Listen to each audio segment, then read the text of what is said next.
afternoon. Very glad to meet you. Excuse my attire, which is not a little bit underdressed because of my luggage is still stuck in Almaty. I just arrived from Astana and then came directly from the airport to see you guys, and it's my great pleasure. And before I give my talk, I think I have to introduce what I'm doing and who I am, right? Even after the introduction. I just came from Astana. You know Astana, Kazakhstan? Anybody knows about it? Or do you know Silk Road? Have you ever heard about Silk Road? Silk Road. Yeah. There was yesterday, last 2 days, there was a forum on Silk Road countries in Astana. As you know, Silk Road is from, they say in China, they say it's starting from Beijing, but Korea say we started from Seoul. So anyway, Silk Way starts from China and all the way to Europe. And that's the Silk Way.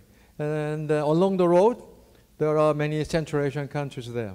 And more than about 60 mayors along the Silk Road gathered together to discuss how to work together.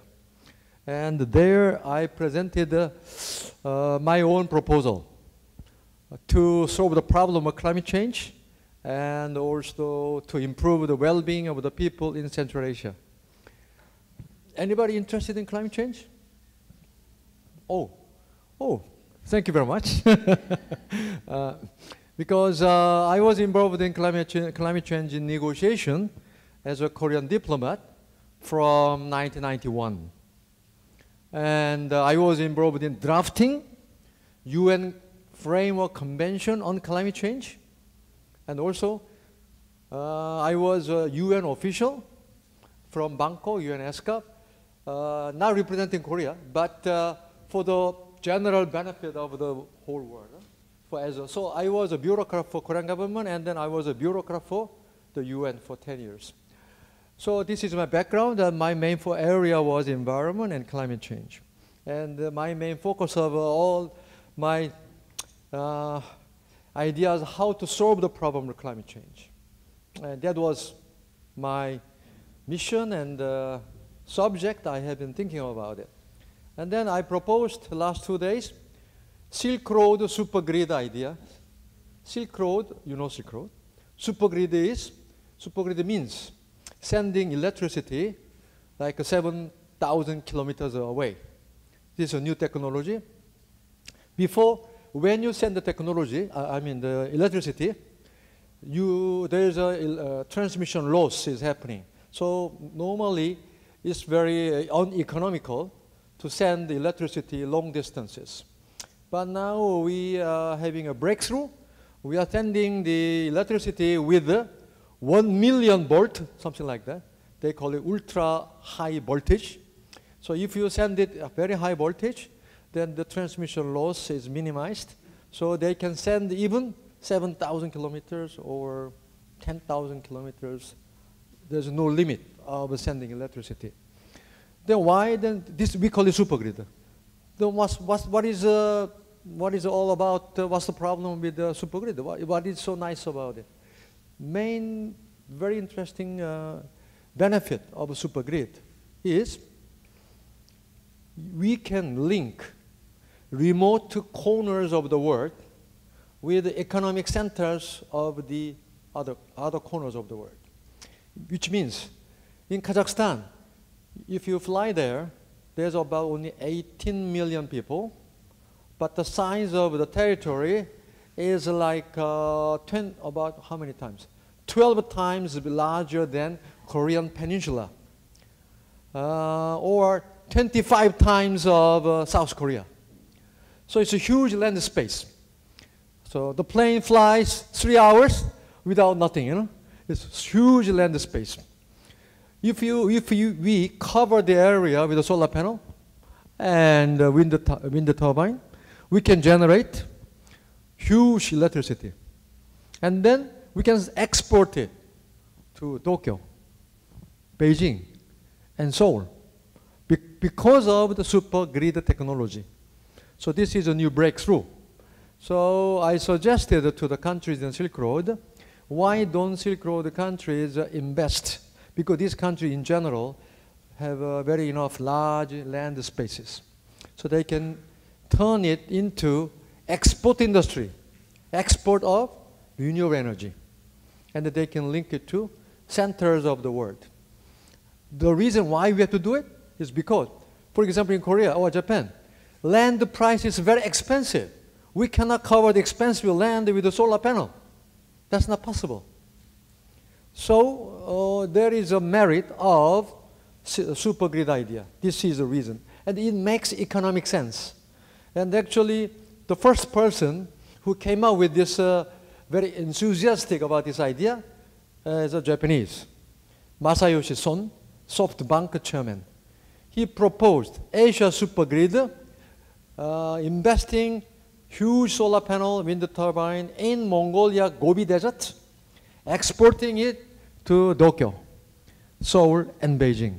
He was willing to invest $280 billion to generate 100 gigawatt. 100 gigawatt means the capacity of South Korea as a whole. South Korea's whole electric capacity is 100 gigawatt, which means Korea can use electricity completely relying on Gobi Desert. So the scale is beyond our imagination. So then why is it important? Because so far, everybody is emphasizing on renewable energy. You might have heard about it. And everybody said, oh, we have to transform to renewable energy to solve the problem of climate change. But yes, it's true, renewable energy is growing, but the growth rate still very slow and incremental. It is way below the kind of target we have to reach. We will never reach until we have a very drastic paradigm change of renewable energy. And the supergrid linking remote corners of the world with the other corners of the economic center is realized. So for me, supergrid can be a game-changing, paradigm-shifting, new breakthrough for renewable energy. We can scale up 1,000 times from megawatt to gigawatt. This is why supergrid can be a breakthrough for all of us. And it was not me, it was actually Masayoshi Son, the SoftBank chairman, who was enthusiastic about it, and he was pushing for it. Then why should I propose another one, Silk Road supergrid? Why? As far as I know, Asia supergrid was a great idea, but it is facing a problem. What problem? Japanese Tokyo Electric opposing to import electricity from Mongolia. They want a monopoly. They don't want to accept importing electricity from outside. So the Masayoshi Son was pushing for the revision of the law, of Japanese law, but they say it's impossible. That means it cannot be exported to Japan. It's the largest market. Then the whole idea of Asia supergrid now endangered. I'm not sure it can still go ahead or not, unless Japan changed the position. The Japan Electric, actually, Tokyo Electric, changed the position or not. So the one weakness of the Asia supergrid idea is it is proposed by one businessman, and there is no political background. But for Silk Road countries, there's a very strong political kind of camaraderie and solidarity among the countries along the road. So what really matters is politics rather than technology or economics. Already, based on the feasibility study of SoftBank, already concluded supergrid economically makes sense. You can make money. And technologically, no problem. Technology is there. Only problem is politics, regulation, domestic law. This is the problem. So once again, it is human nature and human greed is the problem. I don't want a monopoly. I don't want to get it from outside. That is much more beyond just natural science. Yeah. Okay, so this was my background, and when I proposed this idea, I got a lot of support from many of them liked it, and they will continue to discuss among themselves, and I believe that China will be interested in to support this idea because Chinese President Xi Jinping, it's not entirely my idea. President Xi Jinping already proposed this idea in 2015 in the General Assembly of United Nations in New York. He proposed global energy interconnection. It's already 3 years ago. And 2016, March, about 2 years ago, in Beijing, they already set up Global Energy Interconnection Development Corporation, GuideCo, is already launched. And they are trying to link whole globe with one global energy network. This is exactly the supergrid idea. But it's not the only one. In Europe, they have a pan-European supergrid proposal already made. It's there, it's there. So there are many proposals like this. But before, this was still remaining in just as a dream or ambition, vision. Not much still implemented yet. Maybe Asia Supergrid from SoftBank was the first one actually started in Mongolia. So they already invested a little bit, but now, as I said, it gets some problems now. Okay. And so this is my background, what I'm doing now, and then I'd like to present to you some of my other perspectives about science and technology issues, which I was asked to make my own comment on.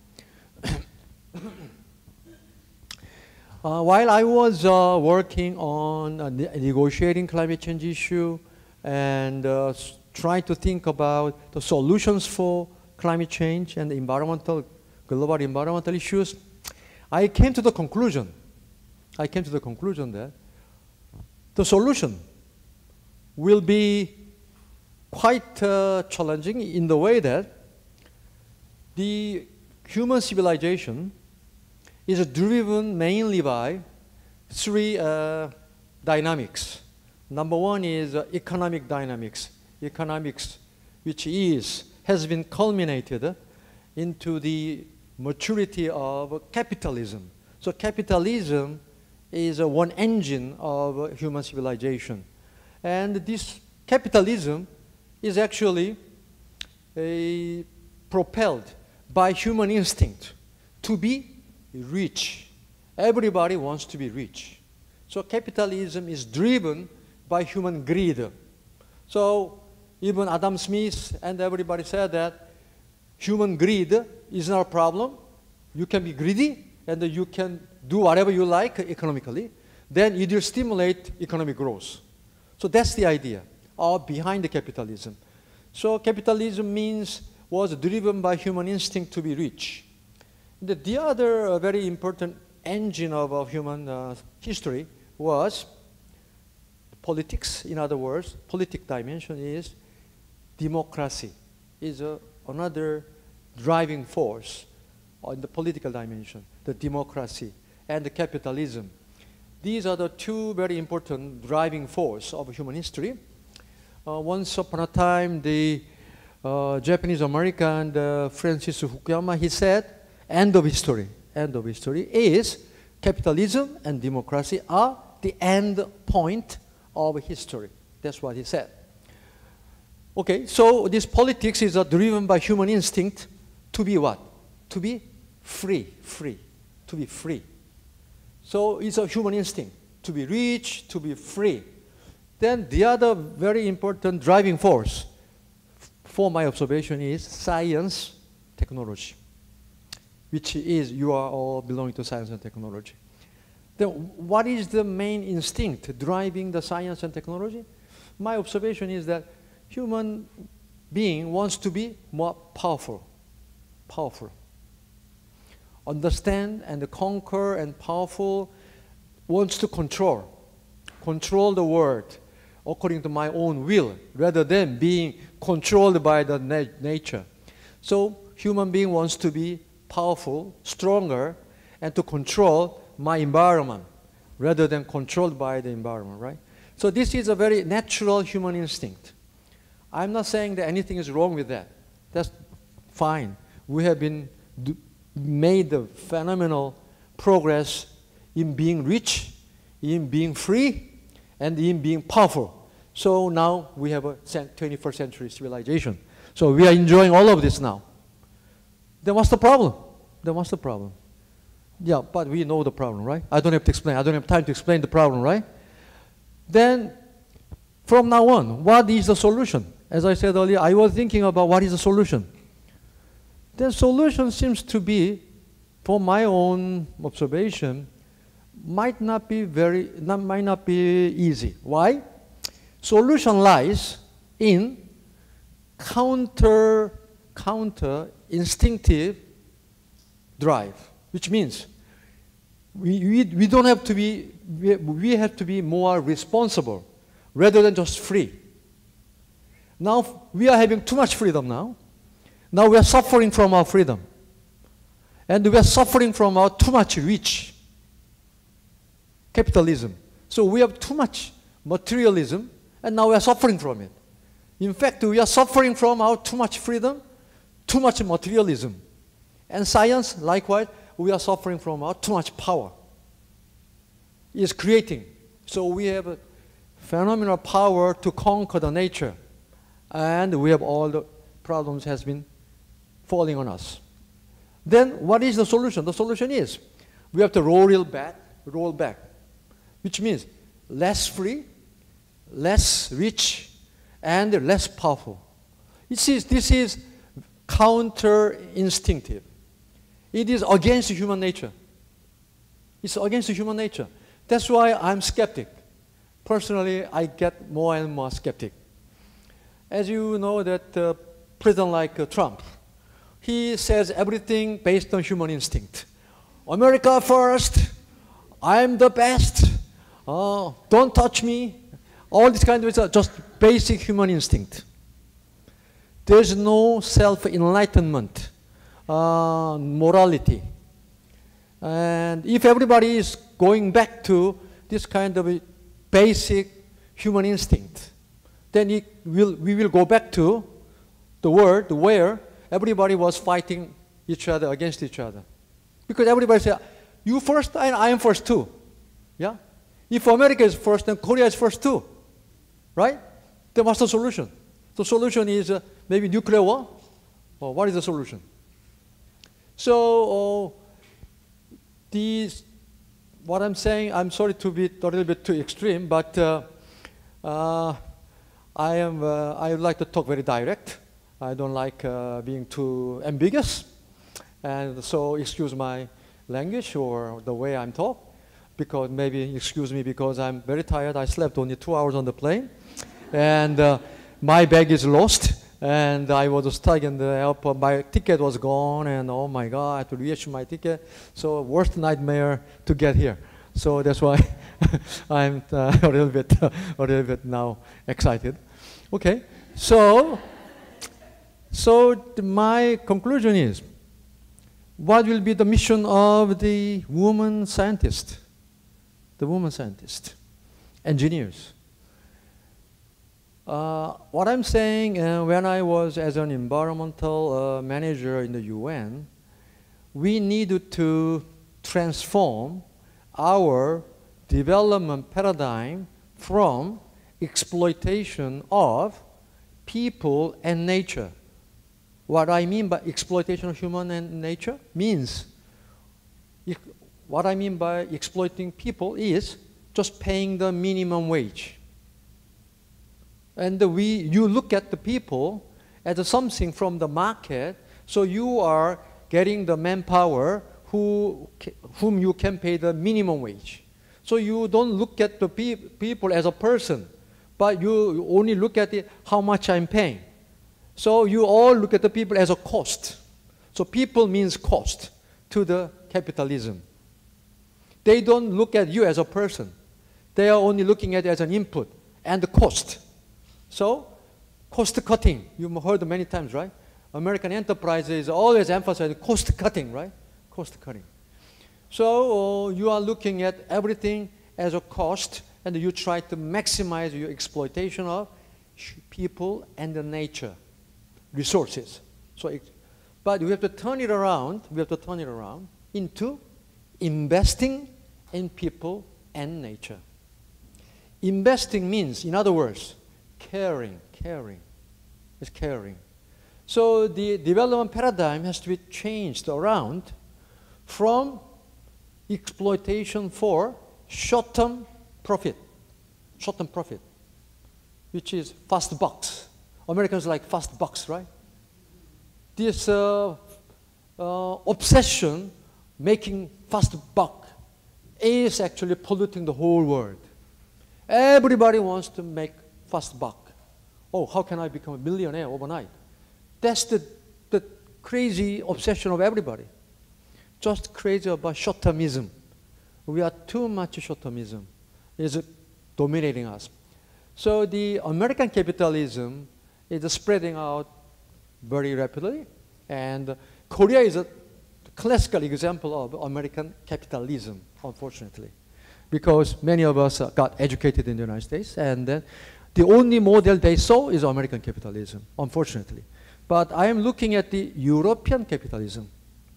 Then maybe you wonder, is there any other model? Yes, there is that other model.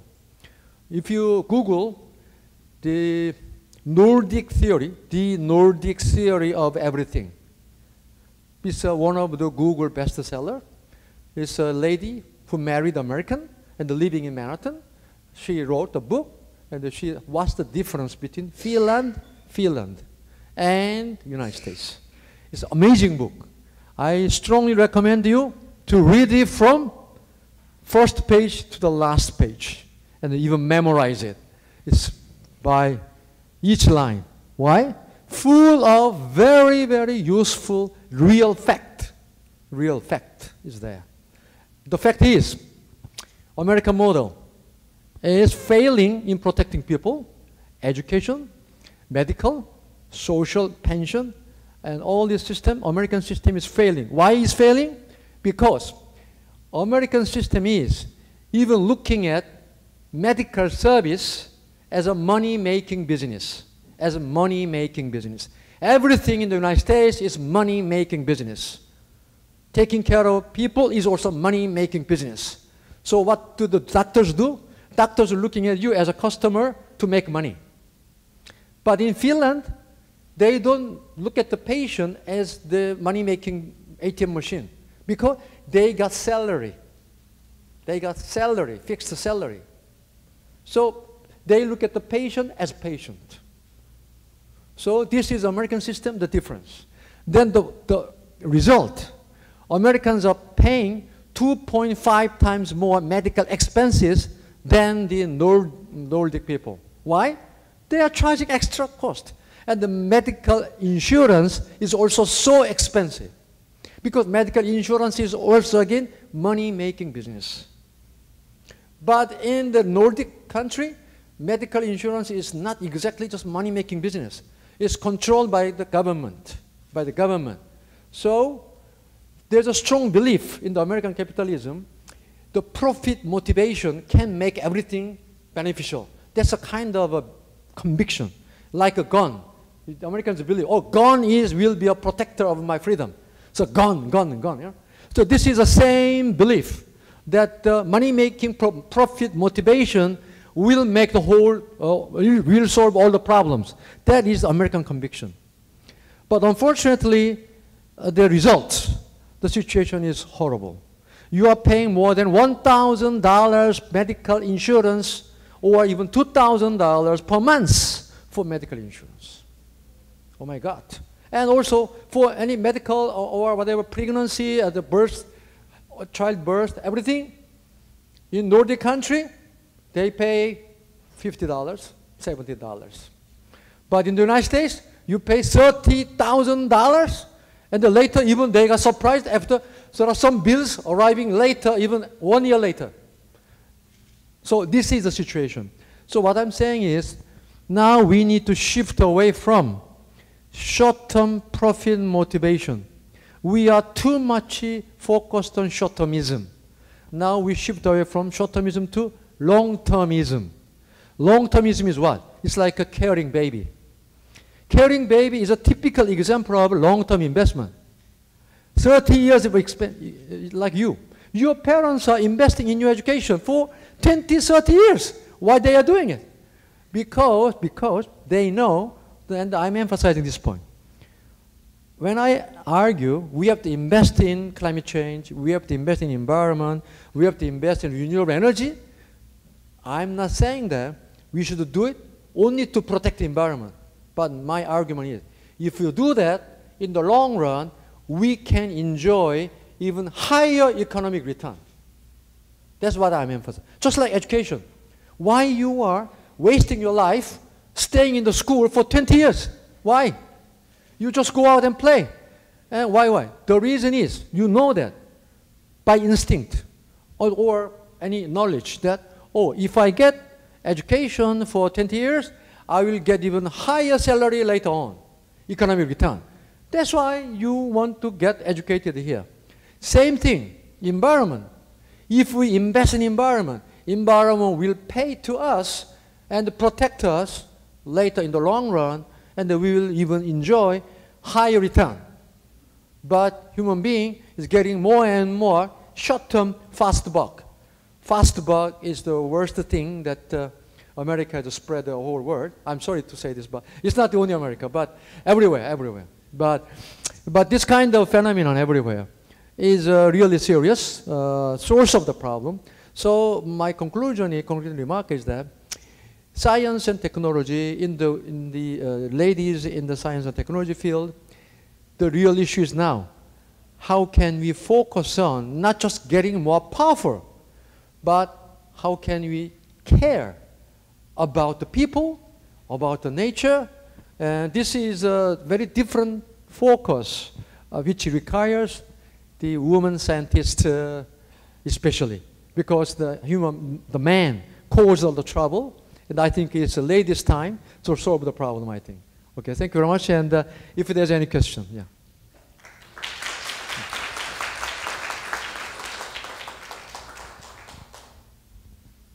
Please, any question?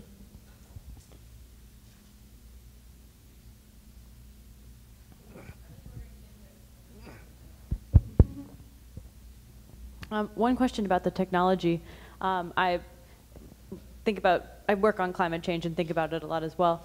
And for one thing, are there no technological limitations to the supergrid, and would there have to be any infrastructure changes or anything for it? And then what is the role if you have that kind of a system, does that mean that is storage less relevant? Because I've heard that storage is really what's needed to make sure that we're going to be able to use renewable energy to support the whole world.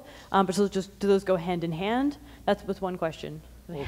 Of many. Very good question. You are a real scientist. You are a real scientist, I think. Okay, very good question. Another very important merit of supergrid, as I said, if it is from Europe to China, then the real benefit is we can level off the generation of solar wind power.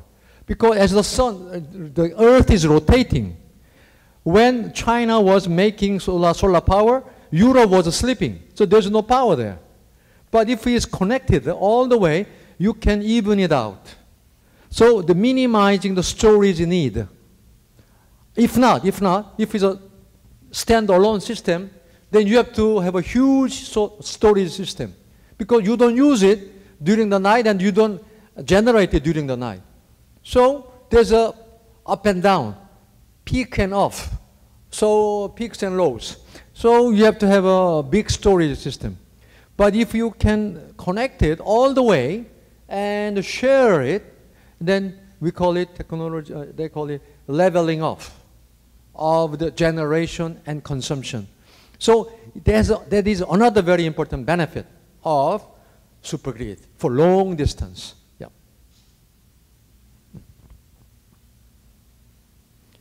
Another question? Are you all agree with me? Well, if there's no comment, I will take the everybody agrees with me, right? I hope somebody doesn't agree with me.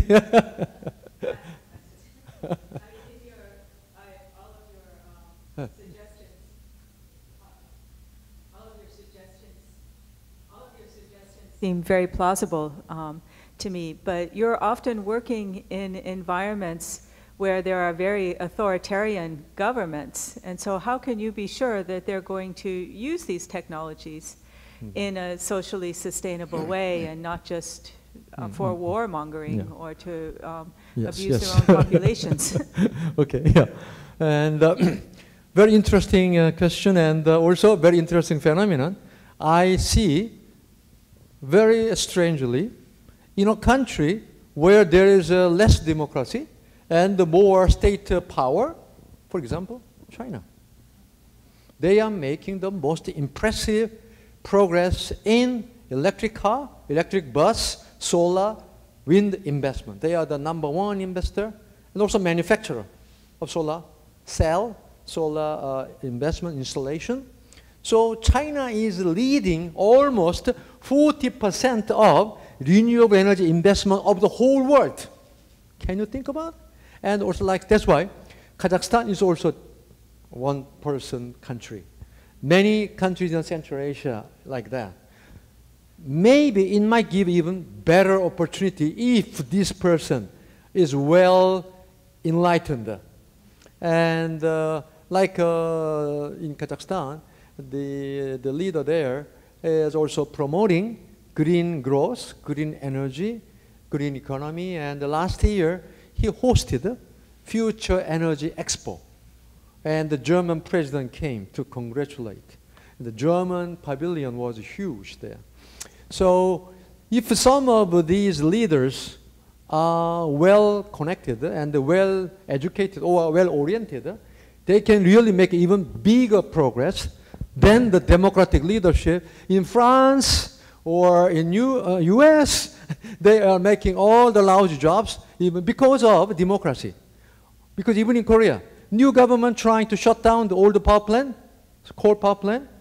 Oh my God, can you imagine how much there's a protest and all kinds of opposition on nuclear, minimizing the nuclear or phasing out. There's all kinds of comments and objections and excuses. So sometimes, I think for environmental management, like in Singapore, Singapore is the place where the best environmental management is already in place, thanks to very strong state power. So, I have no idea. What is the answer? Should we prefer more democracy or should we prefer less democracy because of the environment? But in London, for example, about 15 years ago, Ken Livingstone was the mayor. When he was trying to introduce congestion charge of £5 in London, 80% of people in London strongly objected it. Even though 100% of Londoners, they supported the climate change action. But when he proposed £5, they said no, 80%.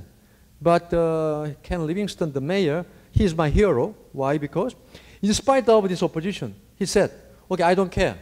I don't care. I don't care of losing my job. He introduced it. Said just 1 year before the election. It was 2003 March or something like that. The election was 2004 February something. And just 1 year left. But he pushed it. Then do you know what happened? He was re-elected. Why? After it was introduced, people were surprised to find out the traffic congestion was minimized, air pollution was improved, and in fact there's not much trouble, not much difficulty. So if you don't want to pay £5, why don't you drop your car and go to the metro? YouTube there is available. Why you are not? So people switched from private car to YouTube, and it was not a big hassle. And then people are impressed. Oh, it's a big success. So it was now it's a £12. It's £12 now. So we need such kind of leader in democratic society, but unfortunately, it's a very rare case, very, very rare case. So we'd better maybe import Mr. Xi Jinping or Nazarbayev from some other country to Korea. So I don't know the answer. Okay. Yeah. So which means that we does not necessarily mean 100% pure democratic leader for it, I think. Okay. Any other question? Yeah.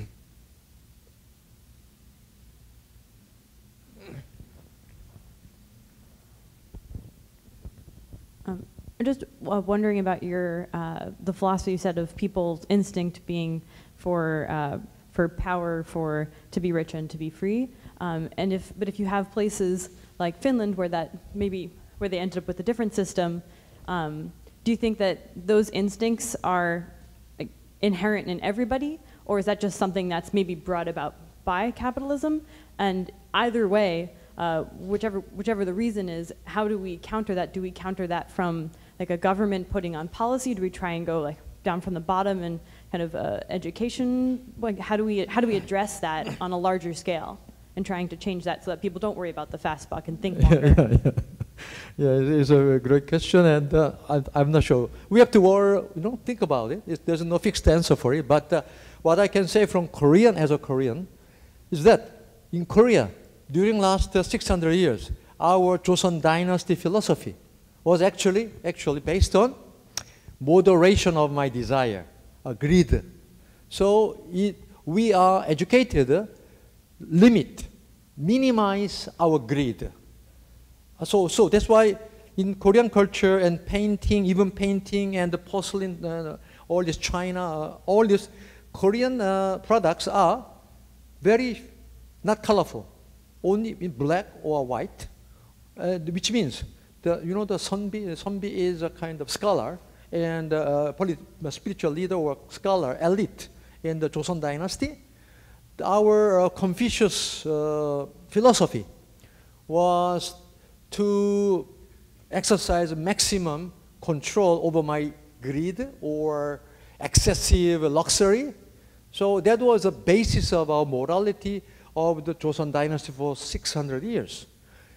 Suddenly, all of this philosophy was gone when we were engaging in Western modernization of economic development in the name of industrialization. Then all of a sudden, we lost our original philosophy. And so I'm saying that Asians has to restore our own traditional, just our ancestors' lifestyle. Then we can, all of that, we can solve the problem. So it's not far away. Actually, our ancestors lived based on control of myself, my freedom, my luxury, and all this has been controlled very much, very responsible way. But we lost it when we were pursuing the materialistic industrialization. So industrialization, now many people are talking about industrialization. First industrialization, second industrialization, now fourth, we are talking fourth industrialization, right? But what I'm saying is, what I told to tell you is, first industrialization based on coal power, second industrialization based on electricity, third industrialization based on IT technology. Now everybody talking about fourth industrialization, all of this. But what I want to emphasize here, the past 1, 2, 3, the three industrial revolutions happened automatically by market forces and science. But the kind of industrial revolution we have to think about now to solve social problem, environmental problem, cannot happen automatically by the market or by the science. It will not happen automatically. We need something beyond capitalism or science. What else? Yeah, it is philosophy. We need to think about the meaning of science and capital. What's the meaning of having money? What's the meaning of being free? To pollute the earth? What is the purpose of being free? To pollute the earth? That's not the purpose of our being free. And to throw away a lot of garbages around the world, is that the reason for being more rich? So we have to think about the meaning. Now the philosophy matters in the future. So now we all have to go back to philosophy, I think. That's my personal thinking, but I'm not sure. Yeah, okay.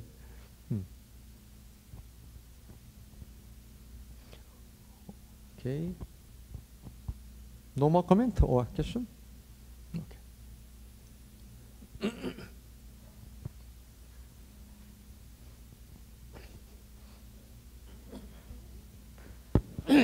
Thank you for your talking.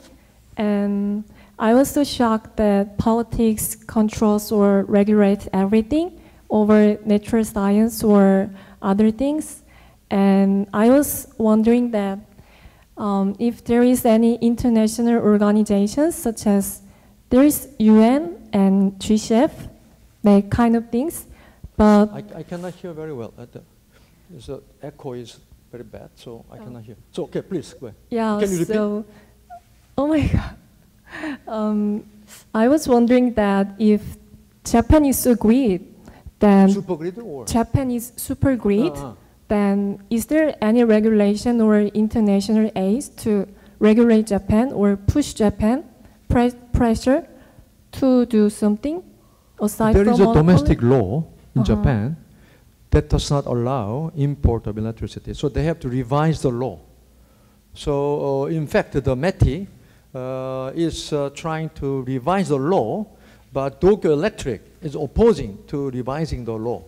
Yeah. Okay. So what is your question? In terms of that, there is no underground lobby or international cooperation to change the Japanese political attitude?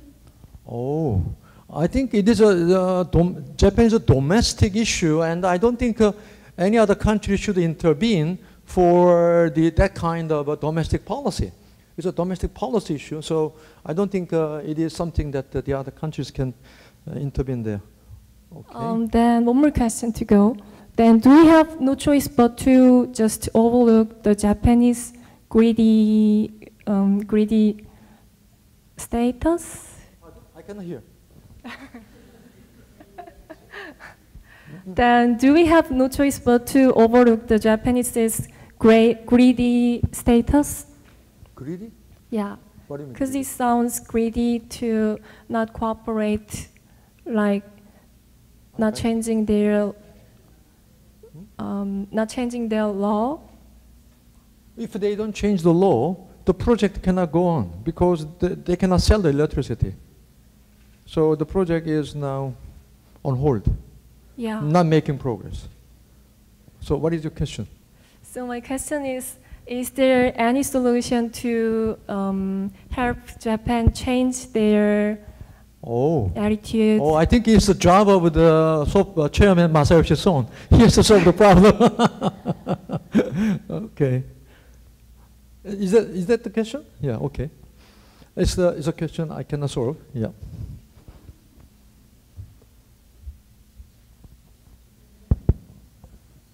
Thank you for your amazing lecture. And I just want to ask your opinion about the actual minimalism. Here in Korea, a lot of young people, the people who pursuing the minimalism is growing actually. Like actually I am one of the people, like I like the minimalism, which is minimize the products that we have, and also I want to minimize the environmental impact on those kind of things. So actually my friends, we love to carry our tumbler or eco bags, you know, and I'm wondering if there are any kinds of this kind of trends in other countries, and also your opinion about this. Oh yeah. Okay, yeah. I think we can have a very good example from Japan. Actually, what you mentioned is about the concept of ecological footprint.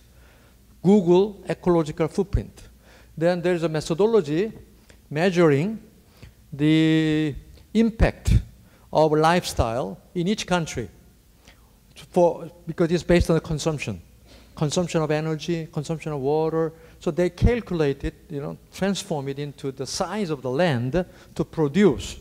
And then this interesting methodology is available in Google. You can see it. And that was my favorite subject. And I have been analyzing ecological footprint of many countries. I was following it. Very good example can be found in Japan. Japanese people's per person ecological footprint is lowest among developed countries. It's like about 4 or 5 hectares per person, while United States is about 9 to 10 hectares per person. Yeah, and Europe is about 6 hectares per person. So in Japan, people are living very compactly, densely populated, and living in small houses. So the Japanese lifestyle is very much in minimalism.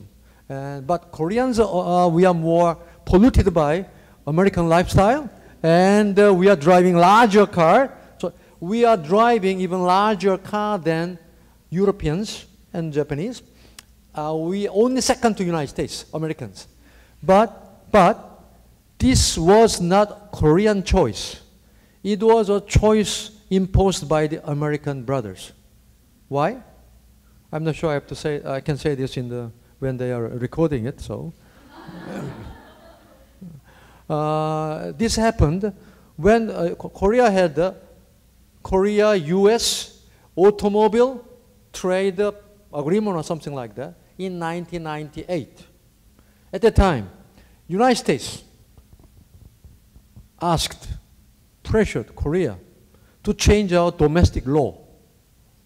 Before that, in Korea, all size of a Korean car was below 2,000 cc of engine. So all the Korean, 99% or 95% was below 2,000 cc of engine. So all the Korean cars were made like 1,999 cc, something like that. To avoid the very high tax from 2,000 cc, the tax increased 3-4 times. That's why all Korean cars were small, and the Koreans were driving a small car until 99. But then the American brothers government asked Korea to remove this heavy tax on large car in the hope of exporting American car. They argued that, oh, you guys are not importing American car because of this, so you have to remove this tax. So we have to accept this, but Japan didn't accept it. America failed to exercise this pressure to Japan. Japan rejected it, Europe rejected it, but Korea is very small, so we have to accept it. So we removed the high tax. Then you know what happened? Since then, most of all the cars in Korea produced are above 2,000 cc. Now, so later on, when we had a free trade agreement with the United States, once again, United States asked to remove tax based on size of engine. They asked to remove, transform it into a tax system based on value. Value means American cars are generally about $50,000, something like that, the maximum. But the German car is like a 70,000 something. While the $70,000 car paying less tax because engine size is smaller. But American cars, engine size is bigger. They pay more tax. So they say, oh, it's not favorable for American cars. So you change it so that we don't charge tax or duty based on engine, but based on value of the car. So that German car pay more duty, while American car pay less duty in spite of large engines.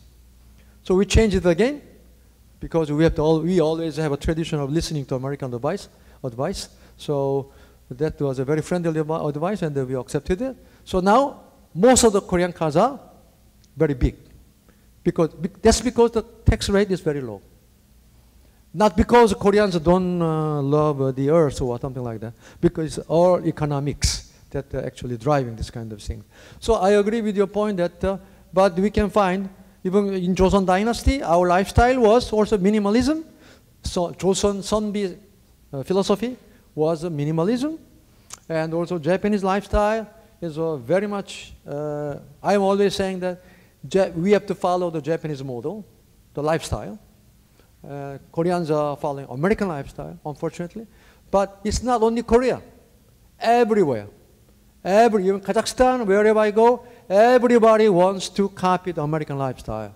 Large car, large apartment, oh my God. And so, I don't know. yes, there are some people, the number of people for minimalism is increasing. But also, the people who are enjoying extravagant luxury is also increasing. So, who will win the battle? I'm not sure. Okay. But I'm encouraging you to do so. I'm not saying that you stop it, but please do so. Okay. I really glad that you are doing this. Young generation also understanding it. It's very good. Okay, so if there's no more questions, thank you very much. Yeah.